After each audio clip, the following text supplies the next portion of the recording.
स्वागत है आपका भूगोल में। आज हम पढ़ेंगे दक्षिण भारत प्रायद्वीपीय पठार और उसके मुख्य जो अन्य पठार हैं उनको हम पढ़ेंगे। तो पठार को क्या कहते हैं? पठार को पेनिनसुलर या प्लेटो कहते हैं और इसका अर्थ होता है तीन ओर से जल से घिरा हुआ ऐसा स्थल। जो तीन ओर जल से घिरा होता है उसे हम प्रायद्वीपीय कहते हैं। और लगभग जो भारत की है वो 300 से 600 मीटर की औसत उसकी ऊंचाई जो है मैदान से उठी हुई है। विश्व का सबसे बड़ा अगर प्रायद्वीपीय है वो अरब है, अरब प्रायद्वीप है। और पठार अगर पूछा जाए तो तिब्बत का पठार है और ऊंचा भी सब विश्व का सबसे ऊंचा जो पठार है वो भी तिब्बत का पठार है। ये है। और भारत का जो प्रायद्वीपीय है वो दो भागों में है, एक मध्य उच्च भूमि में है और दूसरा दक्कन में बटा हुआ है। मगर अगर आपसे ये क्वेश्चन बहुत ज़्यादा आता है कि विश्व का सबसे ऊंचा पठार कौन सा है, तो वो तिब्बत का पठार है। और विश्व का सबसे जो बड़ा प्रायद्वीप है वो अरब है, कि इसी को अरब सागर के अरब देशों के नाम से भी जाना जाता है। आइए पढ़ते हैं आगे प्रायद्वीपीय पठार को। प्रायद्वीपीय पठार सबसे प्राचीनतम तथा स्थिर भूखंड है। भारत की सबसे प्राचीनतम भौगोलिक इकाई है जिसका विस्तार भारत की कुल भूमि का लगभग 48% है। मतलब विस्तार जो है वो 16 लाख वर्ग किलोमीटर में है और जिसकी लंबाई 1600 किलोमीटर, चौड़ाई 1400 किलोमीटर और ऊंचाई लगभग 800 मीटर है। जो हमारा अधिकांशतः नर्मदा नदी का भाग बोला जाता है, जिसको हमने अभी आपसे बोला कि दो भागों में बांटा जाता है, एक मध्य उच्च भूमि और दूसरा दक्कन का पठार बोला जाता है। उच्चावच के आधार पर भी अगर आप लोग देख सकते हो तो मैप में भी देख सकते हो मध्यवर्ती पहाड़ियाँ और पठार आप देख सकते हो कि बीच से कर्क रेखा गुजरी है। और कर्क रेखा अगर है तो सबसे पश्चिम में अरावली पहाड़ी है, उसके बाद विंध्याचल है और विंध्याचल के नीचे सतपुड़ा है और सतपुड़ा के बाद ये इधर पश्चिमी घाट है और इधर की तरफ पूर्वी घाट है और इधर शिलांग पठार है जो कि मेघालय की तरफ में आते हैं। इनका भी हम एक एक करके पढ़ेंगे क्योंकि कुल जो पठार हैं वो भारत में 7 भागों में बांटे गए हैं, जैसे मालवा का पठार, बुंदेलखंड, बघेलखंड, छोटा नागपुर, दंडकारण्य, शिलांग, दक्कन का पठार। आइए हम पहले अभी इन्हीं को देखते हैं। अरावली विंध्याचल को हम किस प्रकार से बांटा गया है, तो उसमें अगर देखें तो विंध्याचल जो है वो एक ब्लॉक पर्वतमाला है। ब्लॉक मतलब कि इसके इधर भी पर्वत है और उधर भी पर्वत है और बीच से कोई जो नदी निकलती है वो भ्रंश घाटी का निर्माण करती है। इसी बार से नर्मदा और ताप्ती नदी जो है वो भारत में भ्रंश नदी घाटी का निर्माण करती है, जो कि दो पहाड़ियों के बीच से निकलती है। जैसे नर्मदा विंध्याचल और सतपुड़ा के बीच से निकलती है, ताप्ती सतपुड़ा और बालघाट पहाड़ियों के बीच से निकलती है। इस प्रकार ये लोग भ्रंश घाटी का निर्माण करते हैं, मतलब अपने एक अपवाह तंत्र का विस्तार नहीं कर पाते हैं। भ्रंश मतलब ये हो गया। ये देखो आप लोग, इसके देखो हमने मैप के थ्रू भी आप लोगों को समझाया है कि विंध्याचल पर्वत है और विंध्याचल पर्वत का ही कि ये विंध्याचल पर्वत हो गया और ये सतपुड़ा हो गया और इसके बीच से ये निकली है नर्मदा नदी और सतपुड़ा और बालघाट से ही के बीच से निकली है ताप्ती नदी। अत्यधिक अपरदित होने के कारण ये छोटी छोटी पहाड़ियाँ लगभग अब दिखाई पड़ती हैं क्योंकि अब धीरे ये पुरानी पर्वत श्रृंखला का हिस्सा है और हिमालय एक नवीन पर्वत श्रृंखला का हिस्सा है। इसी विंध्याचल को जो है वो जीबीटी के थ्रू अलग अलग किया गया है। जीबीटी बोले तो ग्रेट बाउंड्री थ्रस्ट जो है, और अरावली इसको इसमें अलग किया गया है। विंध्याचल को अलग अरावली से अलग करता है और जिसका विस्तार ज़्यादातर राजस्थान से लेकर बिहार तक है। तो राजस्थान के बाद मध्य प्रदेश, झारखंड, बिहार, छत्तीसगढ़, पश्चिम बंगाल वाले क्षेत्रों तक इसका मिलता है।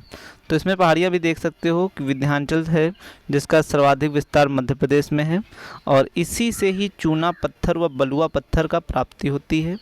कैमूर पहाड़ियाँ भी मध्य प्रदेश में हैं और भांडे पहाड़ियाँ भी मध्य प्रदेश में हैं जिनसे कालूनर चोटी और गॉडबिल चोटी पाई जाती है। अगली पारसनाथ जो है वो झारखंड में है, और राजमहल पहाड़ियाँ जो हैं वो प्रायद्वीपीय पठार की पूर्वतम सबसे पहाड़ी हैं जो कि झारखंड में पाई जाती हैं। और जो भांडे है विंध्याचल की भी वो सबसे ऊंची चोटी, ये जो है ये विंध्याचल की जो है वो की सबसे ऊंची चोटी, मतलब दक्षिण भारत की नहीं है, विंध्याचल की सबसे ऊंची चोटी है। इसके बाद जो प्रमुख पठार उठार हैं वो पढ़ते हैं। पठार भी हैं, वो भी 7 भागों में बटे हुए हैं। तो पठार का अर्थ होता है उठा हुआ मैदानी भाग।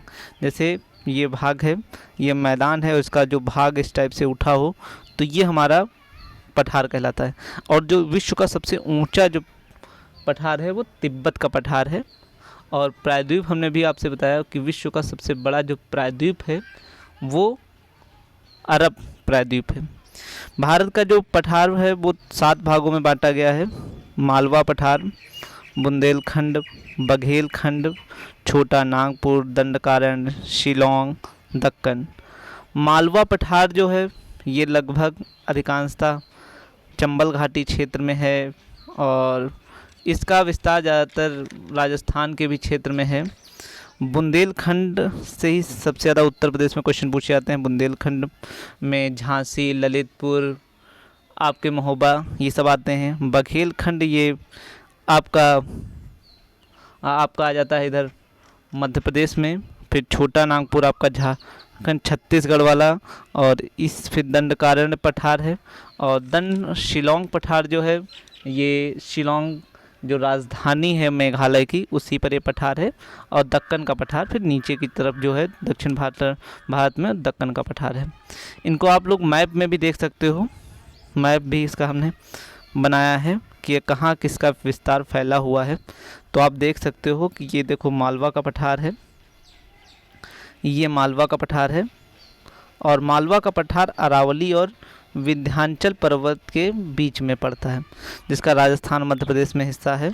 ये आप लोग देख सकते हो हमारा बुंदेलखंड वाला है, उत्तर प्रदेश से भी मिलता है और मध्य प्रदेश से भी मिलता है। दक्कन का पठार नीचे है, आप देख सकते हो महाराष्ट्र, कर्नाटक, केरल, आंध्र प्रदेश, तेलंगाना से होता हुआ है। और ये देखो इसका है, ये है बघेलखंड और ये है छोटा नागपुर। बघेलखंड बिहार से मिलता हुआ है और ये छोटा नागपुर है। और ये शिलोंग जो है वो मेघालय में पड़ता है, मेघालय का पठारी क्षेत्र जो है वो बोला जाता है। इसके बाद फिर और आगे देखेंगे तो इनको विस्तृत रूप से भी हमने व्याख्या की है कि मालवा का पठार अगर आप देखेंगे तो इसकी विस्तृत देखो लिख है, मालवा पठार उत्तर में अरावली तथा दक्षिण में विंध्याचल पर्वतमाला के मध्य में है और चम्बल नदी मालवा पठार की सबसे प्रमुख नदी है। ये सबसे ज़्यादा क्वेश्चन इम्पॉर्टेंट है कि चम्बल नदी किस पठार में आती है, तो वो मालवा पठार में आती है। और चम्बल नदी ही बुंदेलखंड में उत्खात भूमि जैसे ऊबड़ खाबड़ होती है उस भूमि का निर्माण करती है जिसे बीहड़, और इसी से वहाँ से अनुपजाऊ जो भूमि है इसी वजह से वहाँ पर पानी की कमी होती है। चम्बल नदी इस क्षेत्र में अवनलिका अपर्दन के लिए प्रसिद्ध है, जिसके देख लीजिए कि चम्बल नदी किस प्रकार से अवनलिका का विस्तार करती है। तो आप लोग खुद देख पा रहे हैं कि ये चम्बल नदी, ये जैसे भूमि है इस पर चम्बल नदी ये निकलती है, तो ये भूमि का अपर्दन करते हुए निकलती है और ये जाकर धीरे धीरे फिर यमुना नदी में मिल जाती है। जो यमुना नदी है उसमें चम्बल नदी इसलिए सहायक किसकी नदी है, तो यमुना नदी। मालवा पठार का प्रादेशिक विभाजन भी देख सकते हो, तो इधर हड़ौती पठार है, दक्षिण पूर्वी राजस्थान है, इससे लेकर और इसके बीच में ही ये जो चम्बल नदी निकली हुई है, रुहेलखंड ऊपर हो गया, नीचे ग्वालियर हो गया, फिर बुंदेलखंड होते हुए और बघेलखंड के पास से होकर यमुना नदी में वो चम्बल नदी मिलती है जाके।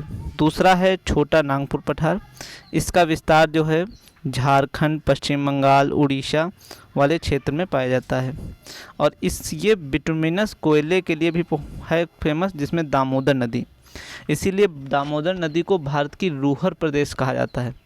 रूहर प्रदेश वैसे है कहाँ, तो जर्मनी में बिटुमिनस कोयले के लिए भंडार वहाँ सर्वाधिक पाए जाते हैं और भारत में छोटा नागपुर दामोदर नदी घाटी में पाए जाते हैं, इसलिए भारत के इसको रूहर प्रदेश कहते हैं।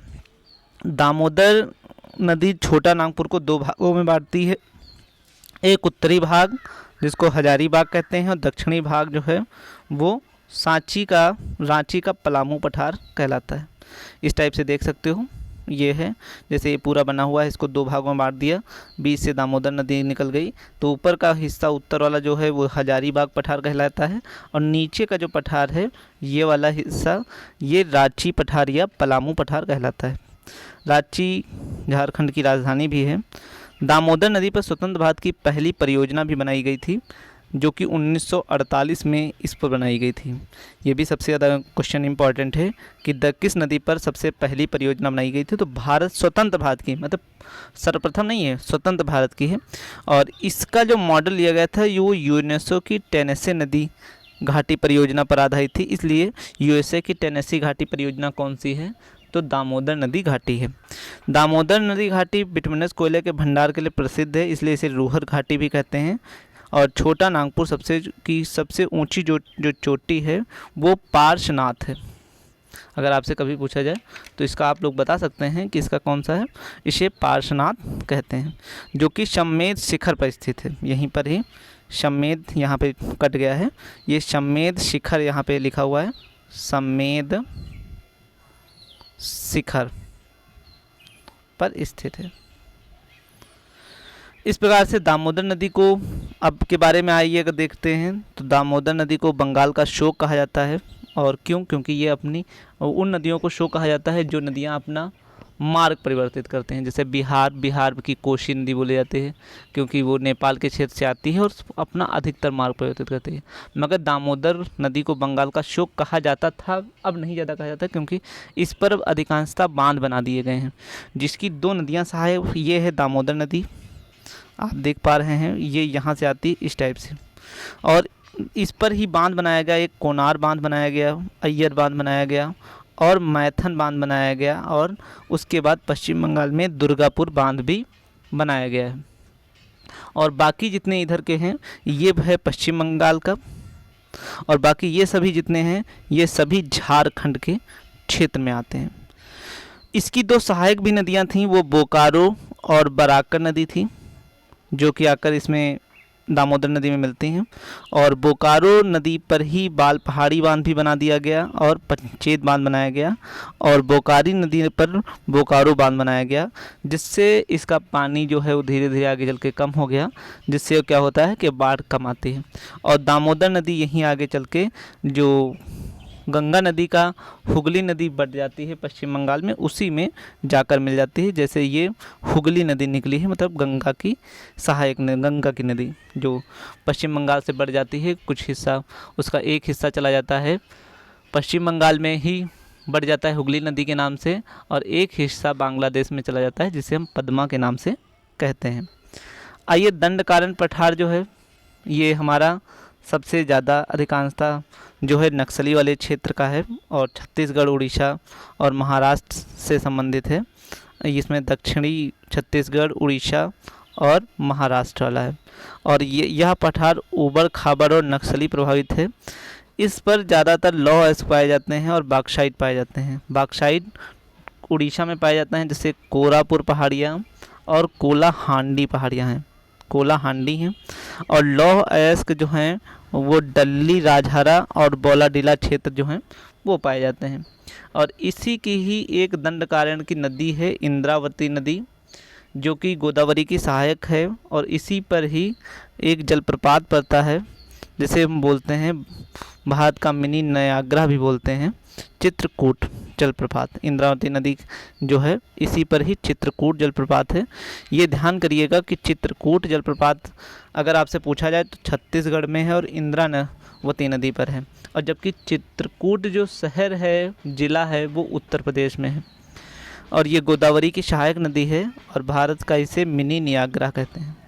आइए शिलांग पठार देखते हैं, मतलब कि मेघालय के क्षेत्र में शिलांग जो है वहाँ पे सर्वाधिक स्थान है, दो स्थान हैं जहाँ पे बरसात भी बहुत ज़्यादा होती है, और बरसात जो होती है वो हमारा माशिनाम है और चेरापूंजी है जो कि खासी जनती है। यहाँ पर शिलांग पठार में गारो, खासी और जयंतियाँ तथा मिकिर पहाड़ियाँ पाई जाती हैं। अगर कुल पहाड़ियाँ पूछी जाएँ तो 4 पहाड़ियाँ पाई जाती हैं, और मेघालय में सर्वाधिक वर्षा होने के कारण जो है वो यही पहाड़ियाँ हैं, और ये पहाड़ियाँ बिल्कुल कीप नुमा आकार की हैं, इस टाइप से हैं।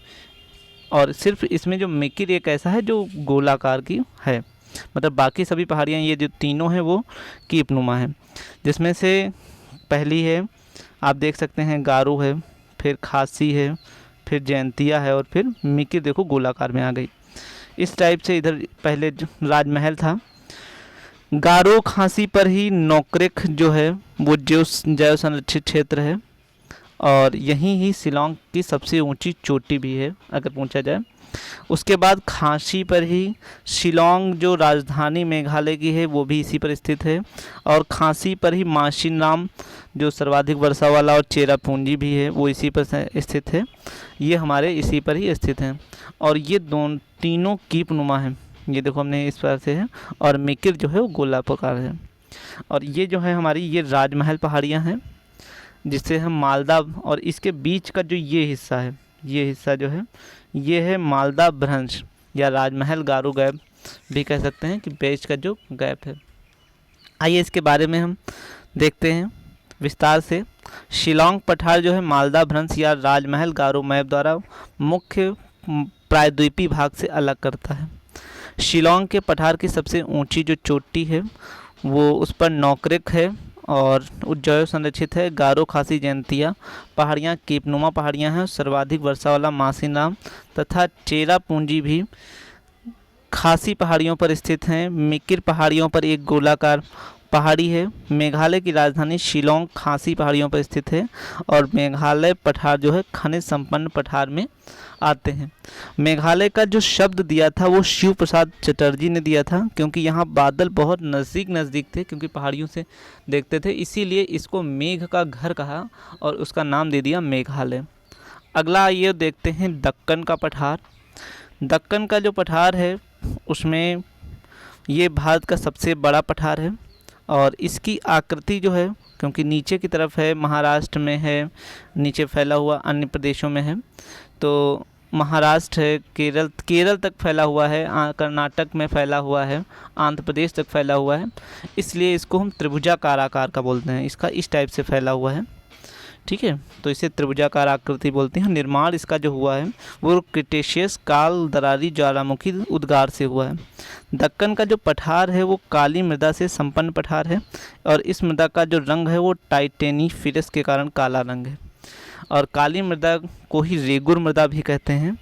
और काली मृदा में ही सर्वाधिक जो पानी रोकने की क्षमता होती है, मतलब नमी रोकने की क्षमता भी इसी में पाई जाती है, इसलिए इसे बिना सिंचाई की भी कह सकते हैं, इसमें सर्वाधिक नमी रोकने के। और जहाँ पर काली मृदा में बिना सिंचाई की कपास की खेती भी की जा सकती है, क्योंकि जब ये अधिक सूख जाती है तो इसमें दरारें पड़ जाती हैं। जब सूख जाती है तो इस टाइप से दरारें पड़ जाती हैं, और जब दरारें पड़ जाती हैं तो इसलिए स्वतः जुताई वाली भी मृदा इसे कहते हैं, जिसका आप विस्तार से देख पा रहे होंगे। काली मृदा में गुणवत्ता सूखे की स्थिति में गहरी गहरी दरारें पड़ जाती हैं, इसलिए स्वतः जुताई वाली मृदा भी कहते हैं। दक्कन पठार को प्रादेशिक विभाजन भी किया गया है, जो आप देख सकते हैं, और प्रादेशिक विभाजन जैसे महाराष्ट्र, आंध्र प्रदेश और कर्नाटक वाले क्षेत्रों को किया गया है। इन 3 भागों में पार्टीशन बांटा गया है। दक्कन का पठार का विस्तार सर्वाधिक महाराष्ट्र में है। कृष्णा गोदावरी इस पठार की प्रमुख नदियां हैं।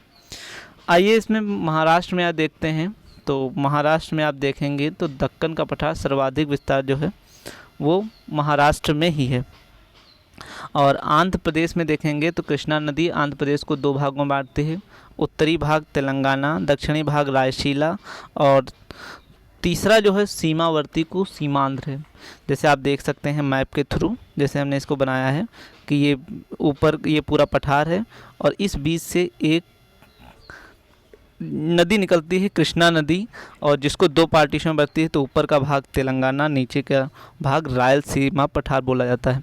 और इस टाइप से जो किनारे किनारे है वो सीमावर्ती या सीमांध्र बोला जाता है, और 2 नदियाँ और निकलती हैं इस टाइप से, जिन्हें चेन्नार नदी या पलार नदी के नाम से भी बोलते हैं। अगला है कर्नाटक पठार, और कर्नाटक पठार जो है वो कावेरी नदी को 2 भागों में बांटता है।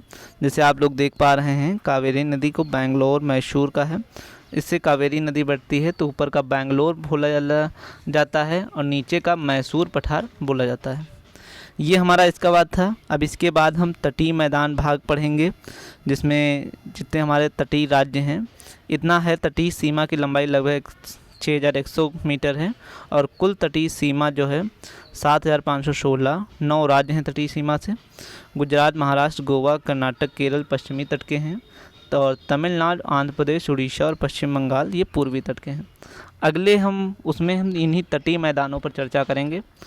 धन्यवाद। आप सभी का दिन शुभ हो।